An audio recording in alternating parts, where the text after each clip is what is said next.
नमस्कार दोस्तों, आज की इस वीडियो में हम बात करेंगे भारत में विमानन क्षेत्र की।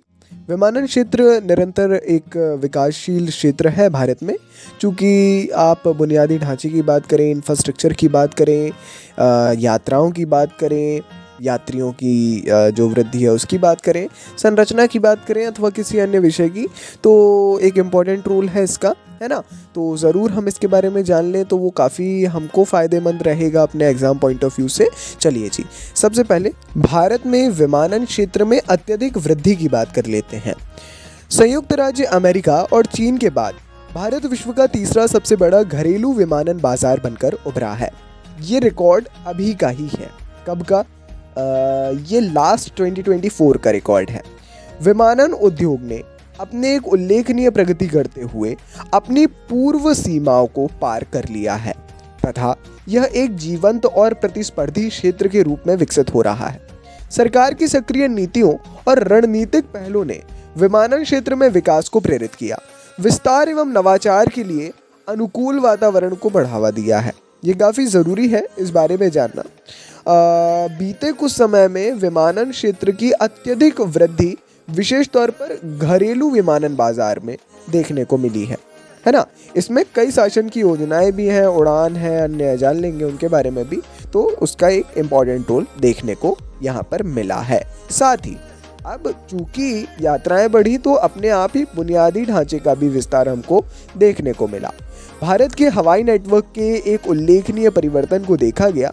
इसके परिचालन हवाई अड्डों की संख्या जो है वर्ष 2014 में 74 की तुलना में दोगुनी होकर अप्रैल 2023 में 138 हो गई है ना, जिससे लोगों की हवाई यात्रा तक पहुंच में वृद्धि हुई। अब जो हम बता रहे थे, क्षेत्रीय कनेक्टिविटी की एक योजना है उड़ान, उड़े देश का आम नागरिक। ये वर्ष 2016 में शुरू की गई थी। इसका एक पर्टिकुलर वीडियो हमने बनाया हुआ है, डिस्क्रिप्शन में लिंक है, ज़रूर उसको देखिए, बहुत इंपॉर्टेंट है इसी विषय के अंतर्गत, है ना। तो इस योजना का जो उद्देश्य है मौजूदा हवाई पट्टियों और हवाई अड्डों का पुनर्जीवन है और अलग थलग समुदायों तक आवश्यक हवाई यात्राओं की पहुंच में वृद्धि करना और क्षेत्रीय आर्थिक विकास को बढ़ावा देना है ना। बुनियादी ढांचे के विकास के साथ साथ जाहिर है कि यात्रियों में वृद्धि देखने को मिली।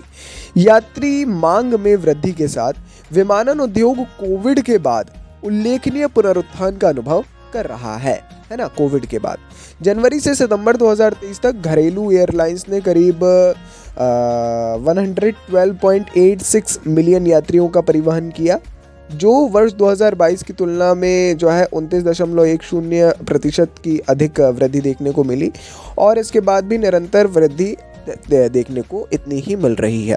अंतर्राष्ट्रीय एयरलाइंस ने जनवरी और सितंबर 2023 के बीच 45.99 मिलियन यात्रियों का परिवहन किया, जो वर्ष 2022 में जो है 2022 की तुलना में 39.61% अधिक है। अपने आप में ही एक बड़ा यह आंकड़ा आपको दर्शाता है। हालांकि इस क्षेत्र में काफ़ी सारी चुनौतियों का सामना निरंतर करना पड़ता है। लंबी दूरी के मार्गों पर बड़े विमानों के संचालन के लिए उच्च ईंधन लागत, है ना, बड़े विमानों के लिए परिचालन लागत में वृद्धि, जैसे अधिक चालक दल, रखरखाव तथा हवाई अड्डा शुल्क आदि।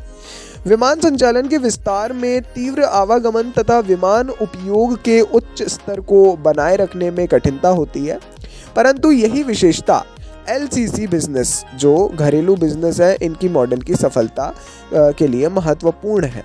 लंबी दूरी यात्राओं पर यात्रियों के आराम एवं सुविधाओं की आवश्यकता को एलसीसी की भांति लागत कम करते हुए संतुलित करना, ये भी कहीं ना कहीं एक चुनौती बनी हुई है और अथॉरिटीज़ जो है निरंतर प्रयास कर रही हैं इन प्रकार की चुनौतियों से बचने का।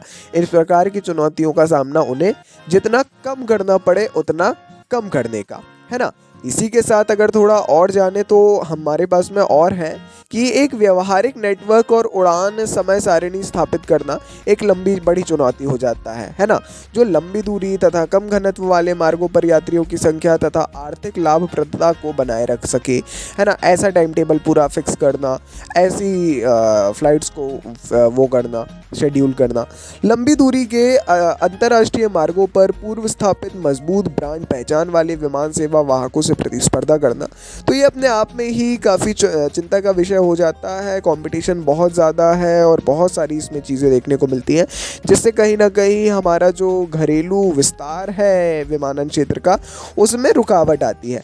फिर भी शासन पूरा प्रयास करता है और कहीं ना कहीं प्राइवेट कंपनीज भी पूरा प्रयास करती है कि हर प्रकार से आगे बढ़ा जा सके, और हो भी रहा है।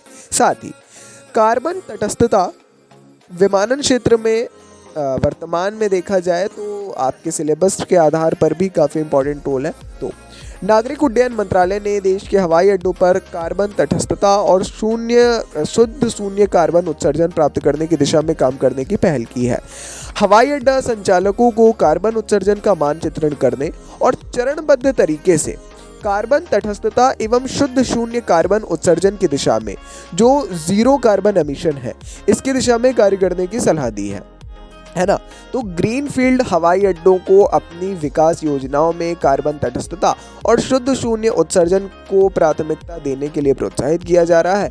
दिल्ली, मुंबई, हैदराबाद और बेंगलुरु जैसे हवाई अड्डों ने 4+ ACI मान्यता प्राप्त कर ली है और कार्बन तटस्थ जो है वो बन गए हैं। और आपको जानकर खुशी होगी, भारत में करीब 66 या अब तो उससे भी ज़्यादा जो हवाई अड्डे हैं वो टोटली 100% कार्बन फ्री हो गए हैं, कार्बन तटस्थ हो गए हैं, माफ़ करिएगा। अपने आप में ही काफ़ी बड़ा रिकॉर्ड है और काफ़ी हर्ष का ये विषय है। तो ये एक अंतिम जानकारी मुझे लगता है कि आप लोगों को देने लायक थी। तो काफ़ी अच्छा वीडियो रहा, काफ़ी सारी जानकारियाँ कंपाइल करके पूरे रिकॉर्ड के साथ में, फैक्ट्स के साथ में आपको प्रस्तुत करने का मौका आपने हमें दिया। बहुत बहुत धन्यवाद, आभार आपका इस चीज़ के लिए। आप लोग अंत तक जुड़े रहे, देख के काफ़ी अच्छा लगा। मुझे पूरा भरोसा है आप सभी के ऊपर, आप लक्ष्य की प्राप्ति जल्द ही करेंगे। जिस भी एग्जामिनेशन की तैयारी आप कर रहे हैं उसमें उत्कृष्ट प्रदर्शन आपकी ओर से रहने वाला है।